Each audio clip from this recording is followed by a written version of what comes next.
The wind moved like breath through the bones of a dead city. Ash and dust coiled through shattered archways, weaving around monoliths that once pierced the sky, but now leaned like old warriors, fractured, forgotten, and half-buried in silence. The ruins stretched beneath a sky of fractured light, clouds veined with electric gold, like some ancient god had cracked the atmosphere open and let the planet bleed sunlight. Caleb stood at the edge of the collapse, staring into the emptiness. The place reeked of abandonment, not just the physical kind, but the emotional silence that clung to places after something terrible happened. He took a slow breath and stepped forward, boots crunching over broken tiles and blackened glass. His helmet readouts flickered. Atmospheric levels, stable. Radiation, mild. Life signs, faint but present. That made no sense. The Varani homeworld had been evacuated decades ago. What little was known about them came from fragments, shattered records, cautionary tales, diplomatic ghost stories. Once a luminous, isolationist race, they'd vanished almost overnight, pulling their science, their language, and their cities with them. Some said it was disease, others, internal war. But the truth? The truth was buried beneath dust and time. Caleb wasn't here to find the truth, not officially. The mission brief had called it a low-risk recon sweep, solo deployment. 2-week scan and extract, but he knew better. The brass didn't send someone like him out here unless they wanted him gone, not jailed, not dead, just removed. Too many questions, too much heart. He didn't handle loss the way soldiers were supposed to. He remembered faces. Still saw the little boy with the soft lungs and bright eyes he couldn't save. Still heard the screams from Durelian when the medships didn't come. There was a time when he believed in the system. Now he believed in gravity and how hard it hit when you fell. His scanner beeped again. Faint, unstable life signs about 20 meters deeper into the ruins. He followed the signal through a narrow arch where the wind died completely. The air thickened. Something about this place wasn't just old. It was watching. He stepped through a half-collapsed corridor and saw her, slumped against the wall. Tangled in strands of scorched cloth and ash-laced debris was a woman, Varani. Her skin was smooth and pale blue, veins beneath glowing faintly like rivers of dim starlight. Her silver-white hair was matted with dust, her arms wrapped loosely around something in her lap. Then he heard it. A sound so soft it barely registered, a broken breath, a whimper. Caleb's heart seized. He crossed the space in seconds, dropping to his knees. The bundle in the woman's arms shifted slightly. A child, small, blue-skinned, a Varani infant. Her limbs were stiff, her tiny chest fluttering with weak, irregular gasps, eyes closed, barely conscious. Caleb fumbled with his pack, instinct overriding protocol. No pediatric gear, no oxygen tank calibrated for non-human biology. He yanked off his gloves, activating his suit's internal heating layers, and pressed the child gently against his chest. "Come on," he whispered. "Stay with me." He began compressions, delicate, careful improvising off human CPR. Her body felt too light, too fragile. He adjusted the rhythm, listening for any sign of response. He pushed warmth through his suit and into her cold skin. No reaction. His hands moved faster, breath harder. "Come on, little star. Don't give up on me." Then, a gasp, weak, staggered. The child's chest lifted once, then again. He exhaled, knees shaking, heart hammering in his ribs. "She's breathing," he said, voice almost breaking. That's when the woman stirred. Her body jerked upright, eyes snapping open, brilliant violet, sharp as blades. In a blink, her wrist twisted and a blade hissed out from beneath her sleeve. She lunged at him with a cry so raw it froze him mid-breath. "You—" He raised his hands. "Wait." She didn't. The blade stopped inches from his neck. "My baby won't wake up. Please help her, human." Her voice cracked at the edges, fury laced with fear. Her hand trembled. "I did," Caleb said calmly, heart racing. "She's breathing now. Look." The child stirred against him, letting out a faint, gurgling sound. The Varani woman froze, her weapon still raised. Then her eyes dropped. She saw the motion, the life. Her knees gave out. She collapsed to the floor, arms reaching forward. He hesitated, then gently placed the baby into her arms. Their hands brushed for the briefest moment, warm skin against cold fingers. And he felt it. A jolt, not just of touch, but of meaning. Like something ancient had just shifted between them. The woman clutched the child to her chest, shaking, whispering something in her own language. Her eyes never left Caleb's. "You saved her," she said. The words weren't gratitude. They were confusion, suspicion. I tried, he said. She did most of the work. You're human, she said slowly, as if that explained everything that shouldn't be possible. I've been called worse. She didn't laugh, but her shoulders lowered a fraction. Caleb studied her now more carefully. Her features were fine, almost delicate, but her body was wiry with strength. Not just a survivor, someone used to living past what should have killed her. Her clothes were Varani in origin, but patched with scavenged materials. Human sealant fabric, old colony wiring. She had adapted. You're alone? He asked. She said nothing. I didn't think any of your kind were still here. They're not, she said finally, tightening her grip on the baby. They left. I stayed. Why? Because they told me to leave her behind. She didn't elaborate, didn't need to. Something shifted in Caleb. A hollow place in his chest throbbed again, the space where failure lived. He looked at the child, now breathing more evenly, her soft face nestled against her mother's collarbone. She's strong, he said. She wasn't supposed to live. Her voice dropped to a whisper. She's not pure. They called her corrupted, said she'd poisoned the gene line. Caleb stared at her. You stayed, alone, for her. The woman looked at him then, not with rage or suspicion, but something closer to heartbreak. She's mine, he nodded. Then quietly he unrolled his thermal pack and set it on the ground, a respectful distance away. I'll stay nearby, he said, in case she needs more help. I don't trust you, she said. You're still one of them. I don't blame you. She hesitated again. You may sleep there, she said, nodding to the far wall. No closer. Caleb gave a single nod and backed off, settling in the shadows with his gear. As he laid down, every muscle aching, he looked back toward her. She was rocking the child now, singing something low and wordless. The tune didn't belong to any database he knew. It was ancient, intimate, grieving. For a long time, Caleb didn't close his eyes. And when he did, just before sleep took him, he thought he heard something behind the wall, a faint hum, like machinery or breathing. Something still watched this planet, and it hadn't missed what happened today. The fire had long since died, leaving only faint orange embers glowing like tired stars. The silence inside the ruins was thick, but not peaceful. It was the kind that clung to the skin. Caleb lay awake in the far corner of the chamber, half wrapped in a thermal blanket, staring at the ceiling as wind whispered through broken stone. The air carried the scent of metal and ash. His body ached from the day's ordeal, but sleep didn't come. His thoughts kept circling back to the woman across from him, to the child. He turned his head slightly. She was still there, sitting cross-legged against the wall, her arms wrapped tightly around the baby, watching Caleb in the dark. Her violet eyes glowed faintly in the dim light, unblinking. She hadn't slept either. Caleb didn't speak. Neither did she. But something had changed between them. The rage in her had quieted, not disappeared, but settled into a cautious stillness. He had touched her child, saved her life, and somehow that had earned him a sliver of space in her world. He didn't know her name. She hadn't offered it. But she didn't kill him when she had the chance. That counted for something. Caleb shifted slightly. She okay? The woman nodded once. She's warmer now. Good. Silence again. Not cold this time, just worn. Caleb exhaled and leaned back against the wall, closing his eyes for a moment. But before he could fully drift, something outside shifted. A low vibration, barely audible, faint, but unmistakable. He sat up. The Varani woman's head snapped toward the door. You hear that? He asked. She nodded. It's not the wind. Caleb was already reaching for his pack. He clipped his scanner to his wrist and brought it online. A slow sweep of the area. No visible signals, but an ambient heat rise near the outer perimeter. She stood, the child held tight against her. Her posture had changed, no longer wary but alert, ready. Predator? Caleb asked.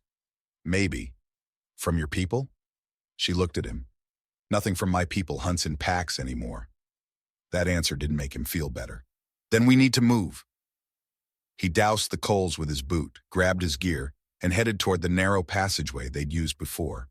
She followed without hesitation. The baby stirred but didn't cry, as if even she knew this wasn't the time. They slipped through a collapsed corridor, ducking beneath warped beams and rusted bulkheads. The ruins groaned as wind pressed through gaps in the stone, but beneath that sound, there was something else. A rhythmic, mechanical thrum, heavy, measured. It wasn't organic. Caleb turned to her. Drone? Worse, she said under her breath. Varani weren't the only ones who abandoned this world. Caleb didn't ask for clarification. He didn't want it. They emerged into a wider chamber that had partially caved in from above, forming a sloped crawl space leading deeper underground. It was narrow and tight, barely wide enough for them to squeeze through, but it was shelter. This way, she said. Old lab facility beneath the east wing. It's sealed. You sure it's still intact? Number, but it's better than out here. They climbed through the broken stone, the air growing colder and tighter with each step. Caleb winced as jagged metal scraped his arm, but kept going. Behind him, she moved like she belonged here, quiet, efficient, never hesitating. They slid into the dark and found the remnants of a long abandoned corridor. The lighting strips flickered, long dead. Caleb activated his torch, casting pale light down the curved walls. She found the door first, a half-buried vault with a cracked biometric seal. Without hesitation, she pressed her hand to a side panel and whispered something in her own language. The panel glowed briefly, then the door hissed open just enough for them to slip inside. It wasn't much, just a circular room with shattered glass consoles and walls lined with storage racks. But it was dry, quiet. The temperature was stable, safe, for now. Caleb collapsed near the far wall, breathing hard. His side ached. He looked down and saw a growing smear of blood on his shirt. Damn. She saw it too. You're bleeding. Yeah, something caught me when we ran. She set the child down in a makeshift sling from her own cloak and crossed to him. Let me see. He hesitated. She raised an eyebrow. I kept your child alive, he said. You sure you want to repay that by pulling out one of my ribs? Her eyes narrowed. You bleed too easily to survive alone. Thanks, that's comforting. But he let her pull his shirt aside. The cut wasn't deep, but it was nasty, jagged, inflamed. She pulled a thin vial from a pouch at her hip and uncapped it. The liquid inside glowed faintly. This may sting. It burned like fire. Yeah, that stung, he muttered through gritted teeth. She worked in silence, hands steady, movements precise. He watched her face, calm now, focused. Not just someone surviving in the ruins, a healer, someone trained. Biotech specialist? He asked. Before. Before what? Her hands paused. Before they told me my child had no place in their world. She didn't say more. She didn't have to. Caleb looked at the baby, still asleep, breathing steady. You stayed behind to protect her. I had no choice. You did, he said quietly. You chose her. Her eyes met his, and for the first time she didn't look away. She stood and moved back to the child. Caleb leaned his head back, blood loss tugging at the edges of his vision. He barely noticed when she came back. She sat next to him now, just a hand's width away, not touching, but closer than before. You never said your name, she said. Caleb, he murmured. She nodded. Sarai. The silence that followed was different. He looked at her again, at the way she curled protectively around the child, the strength in her posture and the grief just beneath it.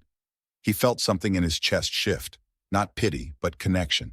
She wasn't just a mother. She was a fighter, someone who had lost everything and still stood her ground. He respected that. No, more than that. He understood it. A sound echoed faintly from above, a mechanical grinding noise, followed by the hiss of steam. Sarai's eyes went sharp. They're still out there, she said. Caleb nodded. And they're not just looking for scrap, he added. She reached for her weapon. He powered up his scanner. The child stirred again, tiny fingers grasping at the blanket. Sarai wrapped her arms tighter around her. And in that sealed, half-collapsed room beneath a broken world, they prepared to face whatever was coming, together. The quiet inside the hidden chamber was thick with exhaustion, the kind that sets in after adrenaline fades, after survival has been momentarily secured, and the body is left alone with its pain. Caleb sat with his back to the cold wall, legs stretched out in front of him, his breath steady but shallow. The cut along his side still throbbed, but Sarai's quick work had stabilized the bleeding. The antiseptic she used left behind a tingling warmth, oddly comforting. Across from him, Sarai knelt near a bundle of worn blankets, gently rocking the baby in her arms. Loom. That was the name she'd whispered earlier, soft as breath. The little girl was still too pale, her skin nearly translucent in the dim light, but her breathing had evened out. Her tiny fists occasionally twitched, as if fighting something even in sleep. "You should eat," Caleb said, his voice low and hoarse. Sarai looked up, startled by the sound. She hadn't spoken since treating him, hadn't even acknowledged him beyond the necessary.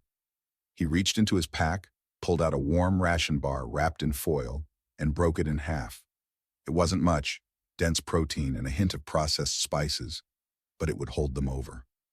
She hesitated for a moment, then, without a word, crossed the room and accepted it. She sat beside him, closer than before, close enough that he could feel the heat of her body. She tore a piece off the bar and ate it slowly, methodically, like someone who had learned not to waste even a single bite. Her face remained composed, but there was a hunger in her eyes she couldn't quite hide. He watched her in silence. When she finished, she set the wrapper down carefully, almost reverently. Then, as if it were the most natural thing in the world, she shifted her cloak and unwrapped her tunic. Loom stirred. With a soft motion, Sarai brought the child to her chest. The baby latched instinctively, and for a long moment, all the tension seemed to melt from Sarai's face. It was the first time Caleb saw her as something other than a survivor. Not a weapon, not a mystery, just a mother, exhausted, determined, and holding on to something fragile with both hands. "You've been doing this alone for a long time," he said quietly. Sarai didn't look at him. "Yes." He let the silence sit a moment longer before speaking again. "I'd like to understand." This time she looked at him.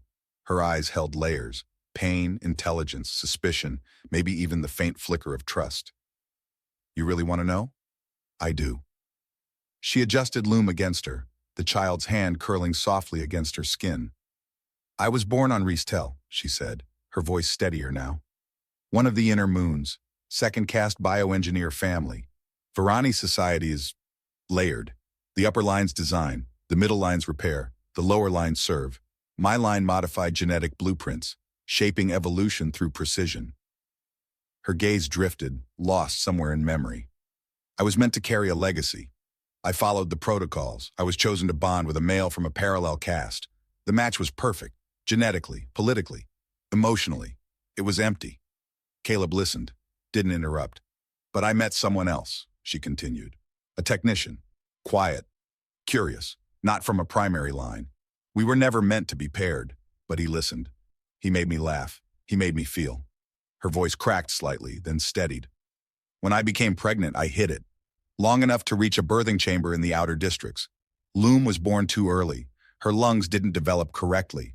They said she was unstable, a mutation, that she'd never survive without intervention, and that even if she did, her presence would destabilize the genetic line." Her jaw clenched.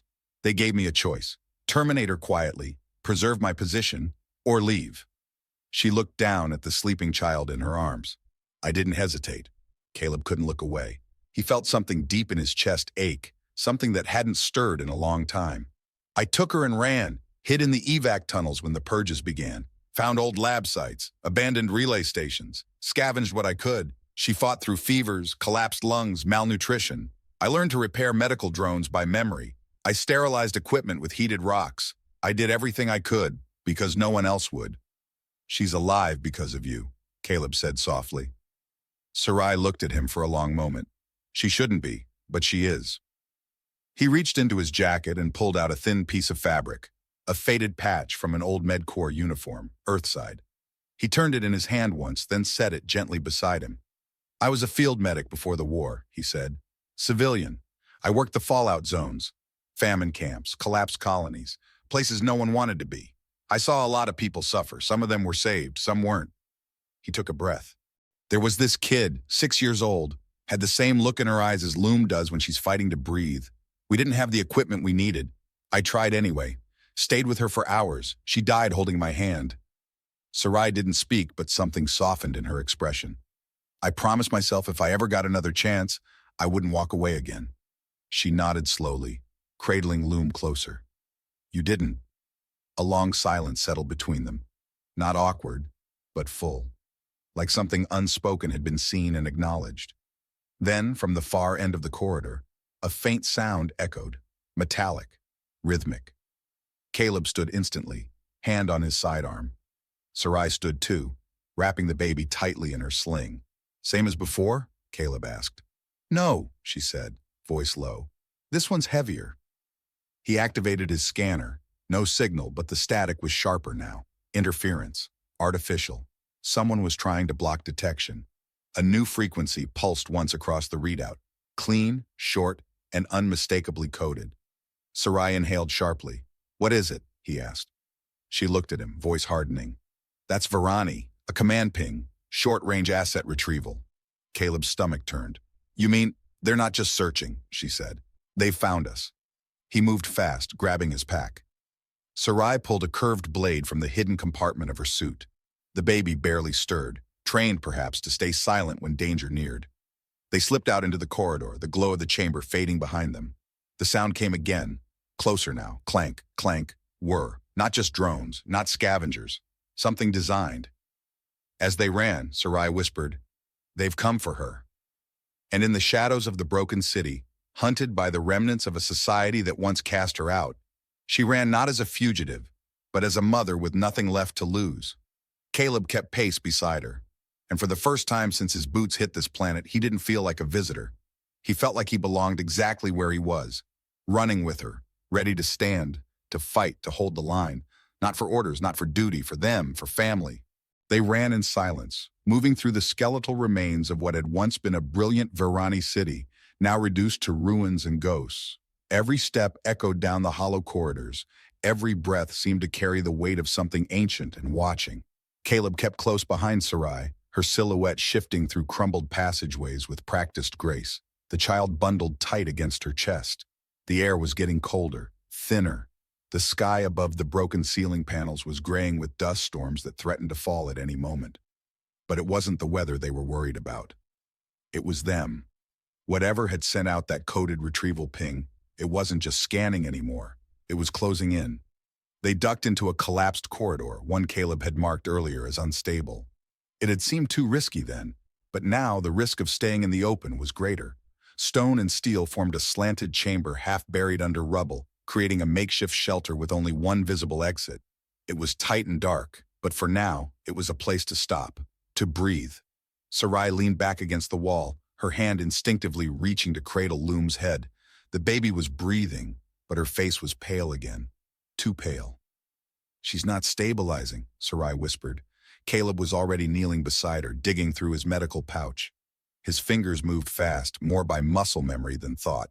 He pulled out a microdose ampule of thermalin, one of the few compounds he knew to be cross-species compatible. I'm going to try this, he said. Sarai didn't argue. She didn't flinch.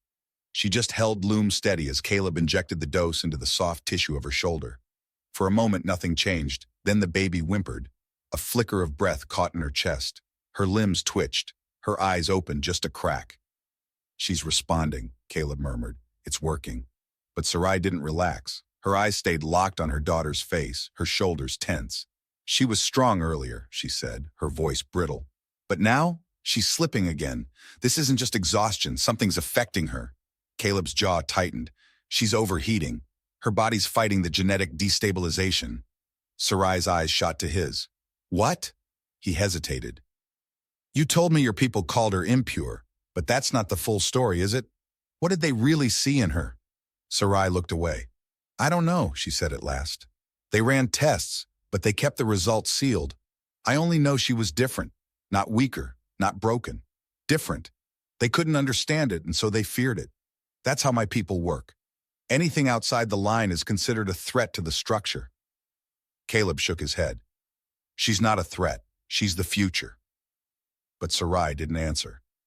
Then, from just outside the corridor, a sound cut through the stillness. Sharp and deliberate, a hiss of pressurized hydraulics, followed by the rhythmic, steady footfalls of something large. Caleb stood instantly, his sidearm drawn. He checked the power cell. Half a charge, not enough if it came to a fight. Sarai cradled Loom and slipped to the wall, silent as shadow. Her blade was already out. The first shadow passed the entrance, then another. Metal limbs, sleek design. The armor plating shimmered with a faint blue sheen. Caleb's stomach dropped. Retrievers, Sarai breathed. From the genetics division. How many? 2, maybe 3. Elite models. designed to extract bioassets without question. Caleb glanced at her. So they're here for her. Number, they're here for me and her. Caleb didn't hesitate. Then we don't let them take either of you. She looked at him then. Really looked, her breath catching for just a moment. And in that space of silence between them, the weight of everything unsaid finally cracked. You don't understand, she whispered. You think you do, but you don't. Then explain it to me. Her voice trembled, not with fear, but with something deeper, guilt, grief. She's not just a child, she's the result of an unapproved experiment, something the genetic line wasn't supposed to be capable of. She's a violation, a mistake, and I helped make her. I gave her life knowing what they would do, and I've lived every day wondering if I was selfish for keeping her. Caleb's voice was low and fierce. You weren't. She's in pain now, she's sick, and I don't know how to save her. I don't know if I can. He took a step forward, then another until he was inches from her. Then let me help you, let me try. Something in her broke. You act like you care, like you mean it, but you don't know me. You don't know what I've done, what I had to become just to survive long enough to hold her in my arms. Caleb didn't flinch. I know you chose her over everything, over your people, your status, your safety. That's more than most would do. You think I don't understand loss? You think I haven't made choices that haunt me? He took a shaky breath. I didn't come here to be a hero. I came here because I was already broken. I just didn't realize that maybe broken people can still love something enough to protect it. The silence between them grew heavy.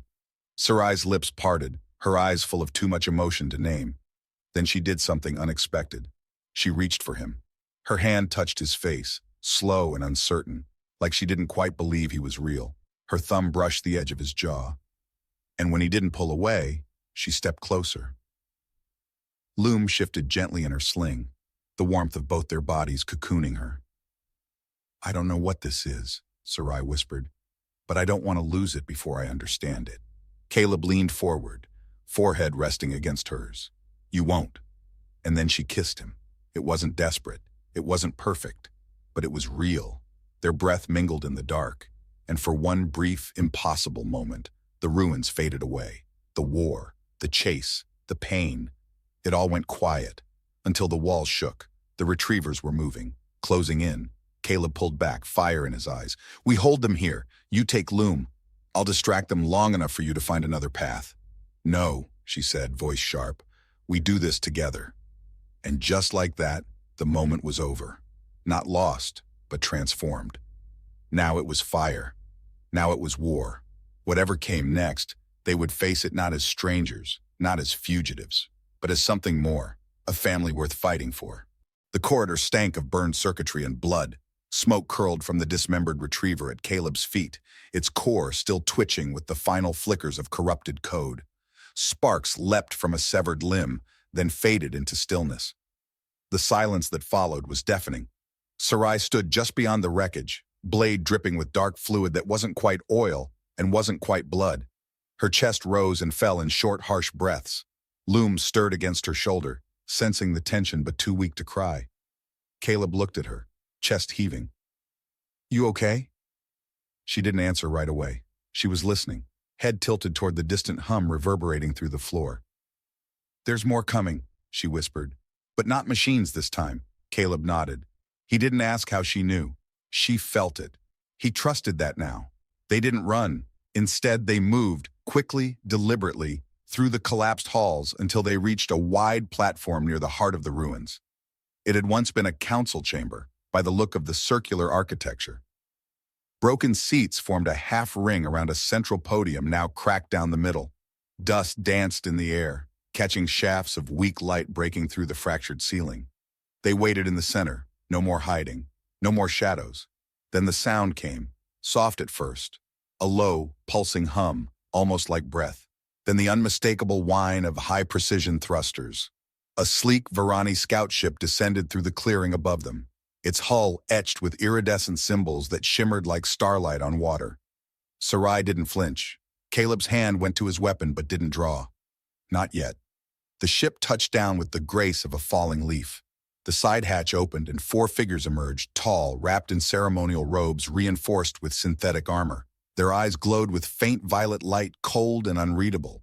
But it was the 5th figure that made Sarai go still. The woman who stepped out moved like a shadow made flesh. Her hair was silver, braided in an elaborate crown, her skin a polished blue that shimmered with pulsing glyphs. Her presence was quiet and absolute. "Sarai Velen," the woman said. Her voice was smooth as glass, her expression unreadable. "You're difficult to track." Sarai's jaw clenched. That was the idea. You violated genetic code 12C by breeding outside the approved caste lines. You further violated planetary quarantine by reactivating beacon signatures in a restricted zone. I activated nothing. The woman tilted her head. Your companion did. Caleb stepped forward, meeting the woman's gaze without blinking. She saved her child, that's what matters. The woman didn't look at him. The hybrid child carries unstable traits. Her presence introduces biological uncertainty into a carefully structured system. She's not a threat, Sarai snapped. She's a child. She is both. There it was, no lies, no veiled threats, just absolute inhuman precision. You came to kill us, Sarai said. The woman raised a hand, palm outward. Number, we came to offer mercy. Behind her, one of the robed Varani brought forward a shimmering tablet. On it, a series of glyphs flickered in soft blues and golds. Official documentation. You may return to the Varani Protectorate. You will be reinstated. Your former title will be restored. Your work may resume. Caleb narrowed his eyes. What's the cost? The woman's gaze didn't waver. You will surrender the hybrid to the Genetic Preservation Division. She will be treated with care, and the human must remain behind. Sarai said nothing. Caleb turned to her, his breath catching. Sarai. She didn't look at him. And that silence, those impossible, fragile seconds where she said nothing, felt like a knife. His voice was raw. So that's it. Still nothing. Caleb nodded slowly. I guess I was just temporary. A tool. Something to help you get from point A to point B. That's not fair, Sarai said quietly. But it's true, isn't it? His voice cracked. I held your child like she was my own. I stood beside you when the world wanted to erase her. And now that it's safe to go home, I'm just discarded. She's sick, Caleb, Sarai said, finally looking at him. And they have tech that might help her. They'll dissect her, Sarai. They'll take her apart one cell at a time, call it preservation, and never let you see her again. Sarai's breath hitched. She turned to the Varani woman. If I accept, will I be allowed contact with her? No. That single word rang through the chamber like thunder. Something in Sarai's face broke, but she still didn't speak. And that silence, again, was too much. Caleb stepped back. I hope you get what you want, he said quietly. And I hope it doesn't kill you. He turned and walked toward the shadows, every step heavier than the last. Sarai didn't call after him. Not then, not yet. Dust still hung in the air like old ghosts as the ruins quieted. The explosion Caleb had triggered had collapsed the chamber's entryway behind them, sealing off the Varani and their soldiers, at least for now. The adrenaline that had carried them was fading, replaced by a heavy, aching silence. Sarai's chest heaved as she steadied Loom, holding the child close beneath her cloak.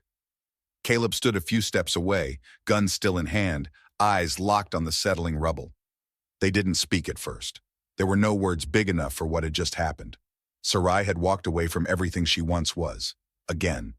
And this time, she hadn't looked back.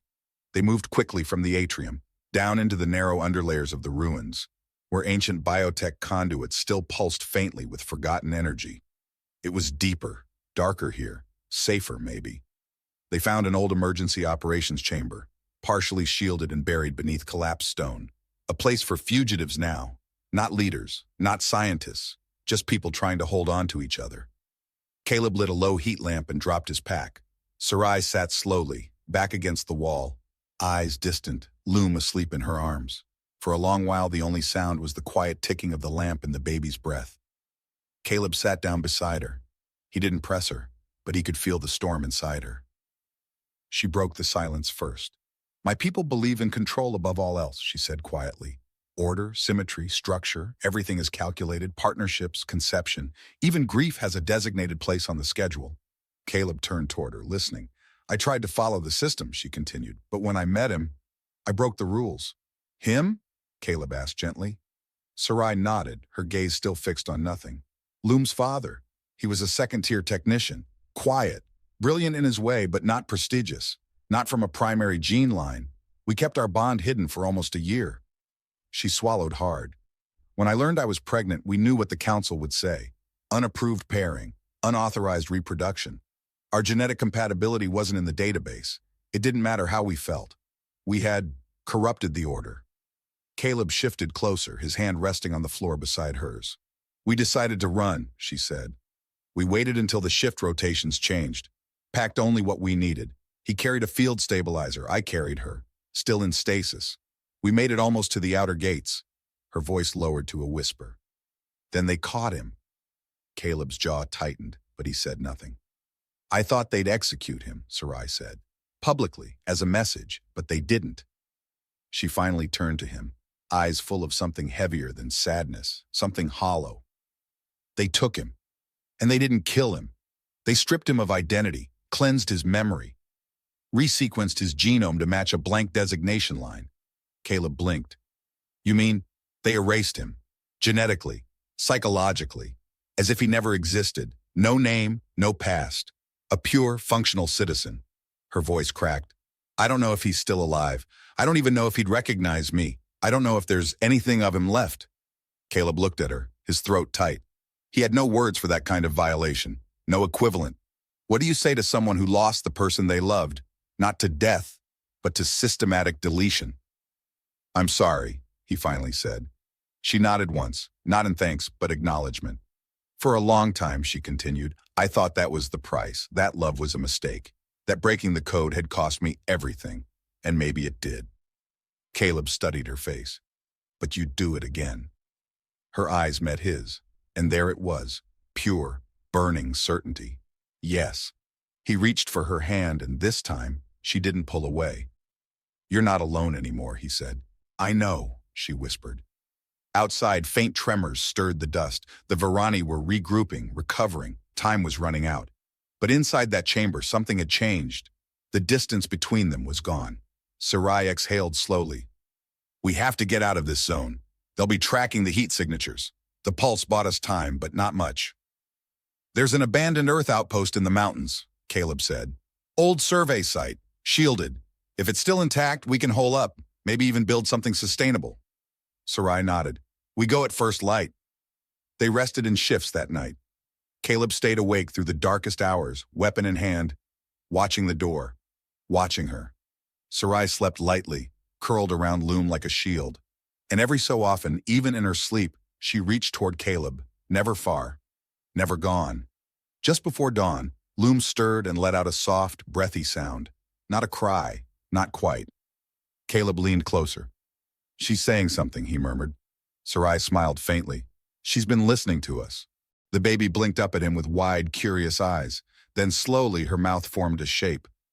Da. Sarai's breath caught. Caleb's heart stopped. It wasn't just sound. It was choice. Loom had chosen. He looked at Sarai and her eyes were shining with something raw and unstoppable. She knows, she said. He gathered them both into his arms, holding them like a vow. They had miles to go. An uncertain road. A world that still wanted to erase what they were building. But in that moment, they had something more powerful than safety. They had each other. They had family. And they had a reason to fight for tomorrow. The days blurred after the escape. They hiked for miles, navigating broken terrain under half-collapsed skies, carrying their daughter between them like a flame they couldn't let go out. They traveled mostly at night, when the wind masked their movements and the light couldn't betray them. Caleb led through the hardest climbs, while Sarai read the currents in the earth, the pulse in the ground, always sensing the subtle shifts of what was still alive beneath the planet's skin. They found the outpost on the 7th day. It was smaller than Caleb remembered, a squat, weather-worn structure tucked against the base of a sandstone cliff, buried beneath decades of sand and time. But the structure held. Steel bones, reinforced plating, sealed vaults untouched by time. They cleared it together, repaired the filtration system, bypassed the solar grid. Day by day, they brought it back to life, not fast, not easily, but steadily. And with each passing sunrise, they settled into something neither of them had dared to hope for. A rhythm, a beginning, a home. It was early evening now. The air inside the outpost was warm, humming with soft light. The wind outside had quieted. In the central room, the fire Caleb had built from cracked polymer rods flickered in a makeshift hearth. Sarai sat cross-legged on a sleeping pad, Loom asleep in her arms, her tiny breaths rising and falling in a perfect, delicate pattern. Caleb sat beside her, one knee drawn up, his hand gently resting on her thigh. "She's sleeping deeper now," Sarai said softly, brushing a thumb across Loom's cheek. "Her temperature's holding, no tremors today." Caleb exhaled. "That's good." She turned to look at him. "That's more than good. That's a miracle." He smiled, but there was weight in his eyes. "You made that happen, Sarai. You kept her alive. I was just a guy who showed up too late to help anyone else." Her gaze softened. "Don't say that." "It's true." She reached over, cupping his jaw, guiding his face toward hers. "No, it isn't. You didn't show up late. You showed up when I needed someone most. When she needed someone." Caleb leaned into her touch, closing his eyes for a moment.